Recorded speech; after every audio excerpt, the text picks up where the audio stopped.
අම්මාරුන්ගේ දිනේට අම්මට මොනවද දුන්න තෑග්ග ඔයා?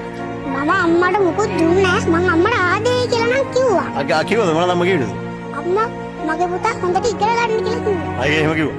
දැන් අම්මාවරුන්ගේ දවසේ දැක්කද ටීවී එකේ ගොඩක් දේවල් ගියා. මොනවද දැක්කේ? ඔව් සර් මේ ඇක්සිඩන්ට් එකක් වුණේ. මේ කතරගම බස්. ඔව් මේ බස් එකට යට වෙලා අම්මා කෙනෙක් දරුවෙක් මේ දරුවව අතාරින්න නැතුව බස් එකෙන් අල්ලන් ඉන්නවා. මේ දරුවව අතින් අල්ලන් ඉන්නවා බස් එකට යට වෙලා. ඒ කියන්නේ සර් අර බස් එකට යට වෙලා අපි දෙයක් අතාරිනවනේ බස් දෙයකට යට වුණා. අපේ අතේ තියෙන සියල්ලම. ඒ වගේ අම්මා දරුවව අතාරින්න නැතුව බස් එකට යට වෙලා අල්ලන් හිටියානේ. මගේ දැක්කනේ. ඔව් සර්. මේ අම්මගේ සර් මේ ඇහැට කඳුලක් එක්කලා ඉන්නෝනේ. රටේම කට්ටිය වෙලා ඇඬුව එක දැකලානේ. මට දැනුණා අම්මා ගැන ගොඩක් ආදරේ දැනුණා ඊට පස්සේ. ඔව් අම්මා මගේ අම්මත් එහෙම වෙන්නේ නැහැ. අපිට කරදරයක් වෙන වෙලාවක අම්මා පිට වෙනවා.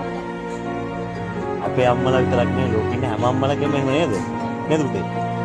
ඉතින් ඔයාට දැන් මොනවද දැන් මං මේ ඇහුවොත් අම්මට සමාන වචනයක් මේ ලෝකේ තියෙනවද? අම්මම තමයි අම්මට සමාන කරන්න කවුරුත් නැහැ මේ ලෝකේ. උණුහුම මටම දිදී ඒ හිතලේ නිදී නෑ තව දුක් කන්ද නිම්මා